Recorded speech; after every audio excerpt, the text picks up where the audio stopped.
In 2012, the small town of Gary, Indiana, was rocked by a series of unexplainable events that would go on to make headlines around the world. The Ammons family, a seemingly normal family of 4, claimed to be possessed by demons. But it wasn't until veteran police officer Captain Charles Austin got involved that these claims were taken seriously. At first, Captain Austin dismissed the family's story as an attempt to scam money from unsuspecting individuals. However, after multiple visits to their home and interviews with witnesses, he became a believer in their terrifying ordeal. And he wasn't the only one. Official records obtained by the Indianapolis Star and interviews with law enforcement, psychologists, and even a Catholic priest all support the bizarre events that unfolded in nearly 800 pages. Welcome to No Tears for Black Girls, crafted by renowned writer John Reedberg and brought to life by the talented Samantha Paul. Listen in, subscribe, or tap in on the Alive podcast app for exclusive content. Have a case or topic you want us to delve into?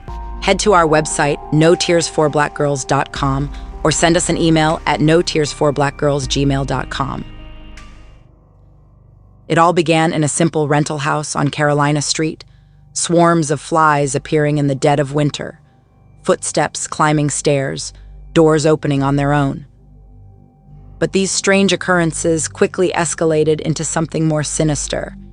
The Department of Child Services intervened, psychological evaluations were conducted, and exorcisms were performed. The family's openness about their experiences and the overwhelming evidence left many questioning. What really happened inside that house? But for one grandmother living in the home, Rose Campbell, there was no doubt in her mind that they were not alone.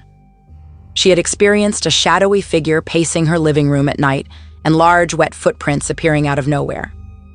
And on one fateful night in March 2012, her granddaughter was found levitating above her bed while she and her daughter prayed for help.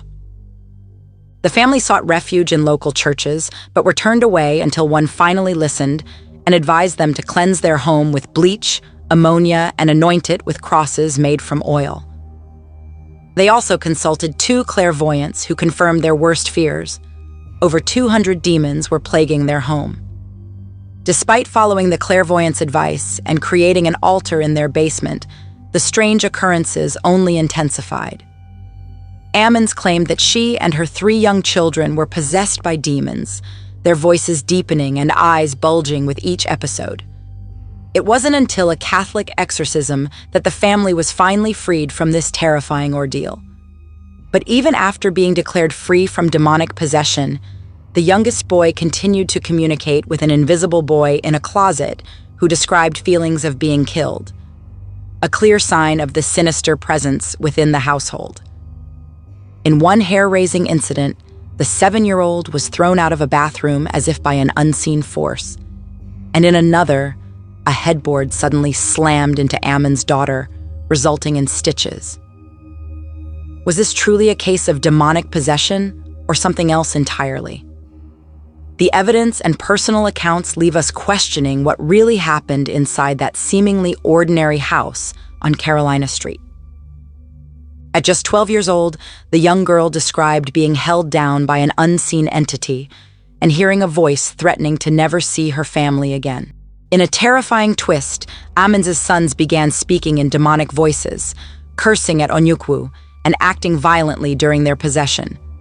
Medical staff even witnessed one of the boys being lifted and thrown against a wall without anyone touching him, as documented by the Department of Child Services.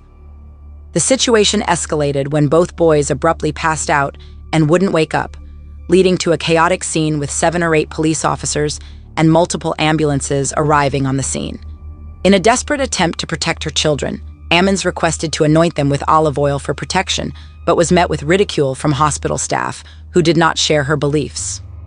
As the boys woke up in the hospital, their behavior was anything but normal. The older brother remained calm and rational, while something seemed to have taken control of his younger sibling, who screamed and thrashed, requiring 5 grown men to restrain him. The incident raised concerns of potential abuse or neglect, with speculation of mental illness on the part of the mother. However, What happened next was beyond comprehension. Despite finding no physical signs of harm and determining that the mother was mentally sound, social worker Valerie Washington witnessed something truly chilling during her interview with the family.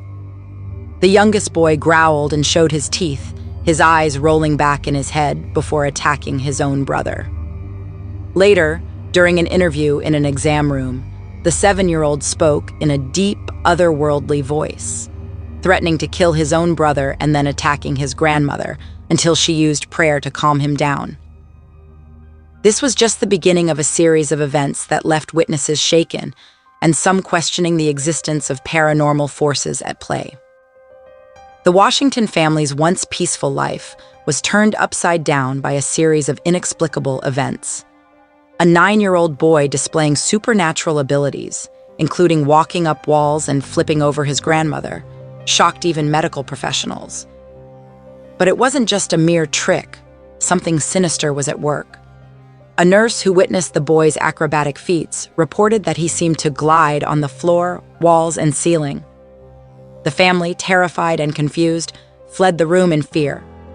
When questioned later, the boy could not remember these occurrences. This incident led the family to question if they were dealing with something beyond our understanding, perhaps demonic possession. Even the officials from DCS who took custody of all 3 children without a court order mentioned spiritual and emotional distress as their reason. For single mother Ammons, this was devastating after everything her family had already been through. And things only got worse when a hospital chaplain called Reverend Michael Maginot, asking him to perform an exorcism on Ammons' youngest son. During their meeting, Ammons and Campbell shared terrifying experiences that had been plaguing them in their home. Maginot ruled out any natural causes and witnessed strange occurrences himself, like flickering lights and wet footprints appearing in the living room. But it was when Maginot placed a crucifix against Ammons' head that things took a truly frightening turn. She began convulsing, indicating that this demonic presence was afraid of him. This would become one of the most shocking cases of reported demonic activity in modern times, all starting with a young boy's birthday party on Carolina Street.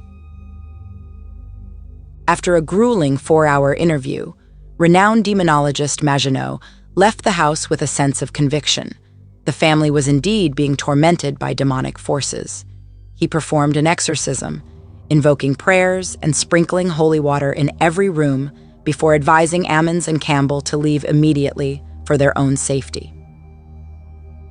Trusting his expertise, the 2 women temporarily relocated to a relative's home. However, curiosity got the best of them, and they returned to Carolina Street just days later to meet with Washington, their DCS family case manager. Accompanied by police officers from Gary and Hammond, who were also intrigued by the case, they ventured into the house where strange occurrences seemed to be taking place. Despite Ammons' refusal to enter, Campbell bravely accompanied them on the tour. The main floor consisted of 3 bedrooms, a living room, 1 bathroom, and a small kitchen. But it was the basement that held the most disturbing evidence, a makeshift altar created by Ammons and rings of salt encircling the walls in an attempt to ward off the demons, as recounted in reports by the Hammond Police Department. The officers observed as Campbell pointed to what she believed was the source of these evil entities, directly under the stairs. One officer's audio recorder mysteriously malfunctioned during their conversation, while another captured an eerie whisper on playback. In addition, photos taken of the house revealed unexplainable white and green apparitions lurking in the background. Even Austin, a skeptic turned believer after visiting the Carolina Street house, experienced technical malfunctions with his police-issued equipment on his way home. As we delve deeper into the complex and eerie case of LaToya Ammons, we turn to her companion Austin, who shares his own encounters with paranormal activity. He describes a chilling incident where his garage door refused to open and the driver's seat of his car moved on its own. As he recounts these startling experiences, a sense of fear and unease settles in. Could there be a link between Austin's encounters and those of LaToya? The answer remains elusive, but the unexplainable phenomena continue to haunt all those involved in this disturbing case. While mental health professionals remain skeptical, they evaluate Ammons and her children. In April 2012, the Department of Child Services takes action and petitions for temporary custody of the 3 children due to alleged neglect of their education. This is not the first time DCS has made such a finding. Records show they had previously found Ammons neglectful in 2009. However, Ammons defends herself by claiming that at times she couldn't send her children to school because the spirits would make them sick or keep them up all night without sleep. As her daughter and older son are placed in care facilities for evaluation, clinical psychologist Stacy Wright examines her youngest son and notes that he appears coherent and logical, except when speaking about demons. Then it seems as if something else is controlling him. As our investigation into this bizarre case continues, the mystery only deepens. The child's stories change with each retelling, often spiraling into discussions about outer space and death. After further evaluation, both clinical psychologists Dr. Wright and Joel Schwartz conclude that these delusions were likely induced by Ammons, who strongly believed their family was being tormented by demonic entities. Despite multiple psychological evaluations of Ammons, she denies any signs of psychosis or thought disorder. However, one psychologist recommends further assessment to determine if her strong religious beliefs are masking underlying delusions or perceptual disturbances. As we uncover more details behind this haunting case, questions swirl around the possibility of a deeper psychological manipulation at play. As the Department of Child Services provided support for the Ammons family, specific goals were set for LaToya and her children. These included refraining from discussions of demon possession and participating in therapy to address past behavior. While DCS recognized the strong bond between LaToya and her children, they also stressed the importance of alternative forms of discipline that did not involve religion or demonic forces. The investigation into strange events at the house on Carolina Street continued as LaToya worked towards meeting these goals while also seeking employment and appropriate housing due to the inexplicable activity in their home. On May 10, 2012, a larger group gathered at the Carolina Street house. Along with police officers, DCS case manager Samantha Illich joined them to investigate. As they entered the home after work hours, a trained police dog accompanied them, but showed no interest in any area. While others headed towards the basement, Illich couldn't resist touching a strange liquid dripping from the walls, a slimy and sticky substance that sent shivers down her spine. Meanwhile, Officer Maginot had his own theories about what could be causing the paranormal activity in the house. He believed a pentagram, or cursed objects, may be present, possibly indicating a demonic presence or portal to hell. As he questioned LaToya, officers uncovered disturbing items such as fingernails and cut-off socks buried beneath the stairs. Despite blessing the house with salt and conducting multiple investigations, things only seemed to escalate. Some experienced physical symptoms like headaches and panic attacks, while others reported eerie sensations and unexplainable occurrences. As night fell, Officer Austin made the decision to leave the house out of concern for safety. This case was unlike any other that these officers had encountered before, even those with years of experience dealing with crimes and violence. The mere mention of a demonic presence sent shivers down their spines. Despite attempts to clean up strange oil-like substances and seal off rooms, the eerie phenomena persisted. What secrets lay within this house, waiting to be revealed? Only time would tell. The involvement of Catholic priests in the form of exorcisms added a new level of intensity to the case. Father Michael Maginot documented his findings and sought permission from Bishop Dale Melchek to perform an exorcism on LaToya Ammons, something that had never been authorized in Melchek's 21-year tenure as bishop. After conducting online research and receiving guidance from other priests, Maginot was granted permission to perform a minor exorcism. The 2-hour-long ritual was attended by police officers and DCS case manager Illich, who reported feeling a chilling presence in the room. However, she hesitates to label it as purely demonic. After leaving the house for the final time, Illich experienced a series of medical problems, including third-degree burns, broken ribs, hand and ankle, leading her friends to believe she had been possessed. Despite this, she brushes off their concerns with humor and maintains that she is not convinced of any supernatural forces at play. As the minor ritual began, Maginot instructed Ammons to research the names of the demons plaguing her. He believed that by knowing their names and personalities, he could gain power over them during his exorcisms. With the help of a friend, Ammons scoured the internet for demons that mirrored their experiences. The name Beelzebub, also known as Lord of the Flies, caught their attention, along with other demonic entities that specifically targeted children, a disturbing revelation that may explain the horrific events in the Ammons home. After receiving permission from Bishop Melchek, Maginot performed 3 exorcisms on Ammons at his church in June 2012. Despite the language barrier, Maginot persisted and conducted 2 exorcisms in English and a final one in Latin.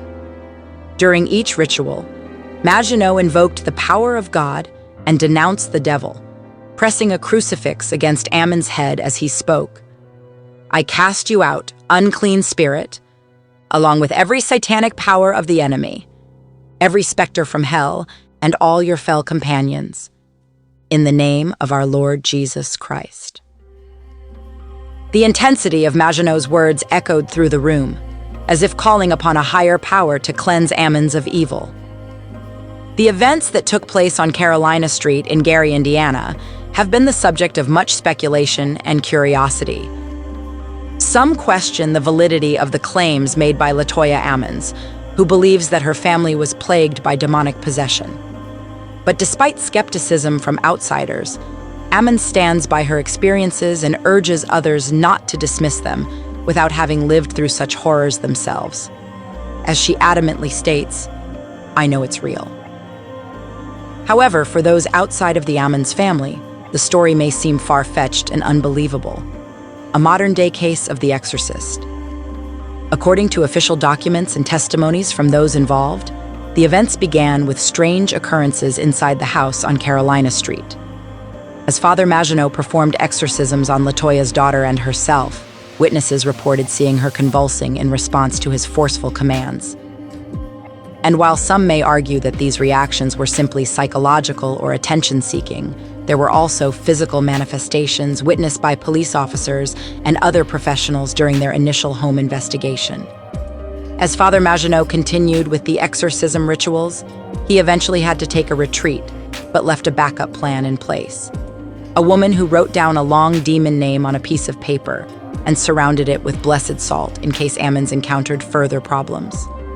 This tactic proved useful as Latoya reported bad dreams, and the woman burned the envelope containing the demon's name.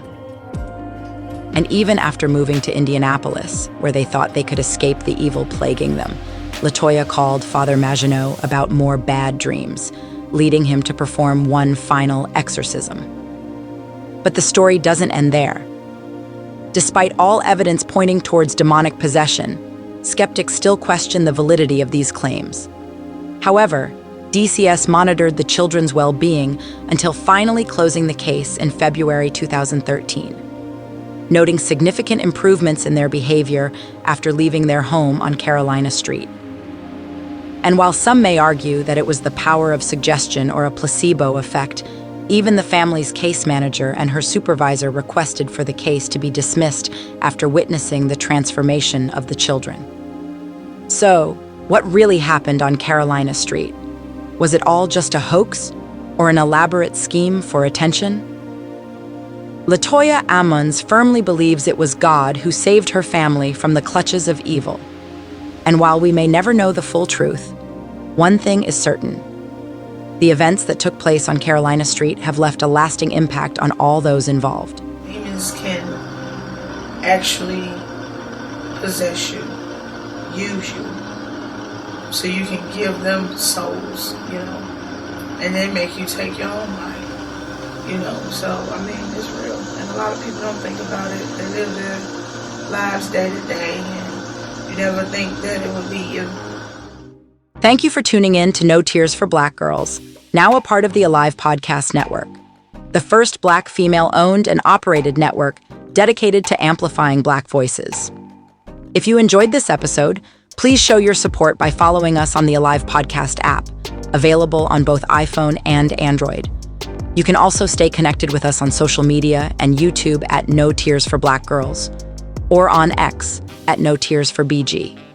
Remember to stay loved, stay blessed, and stay safe. Until next time.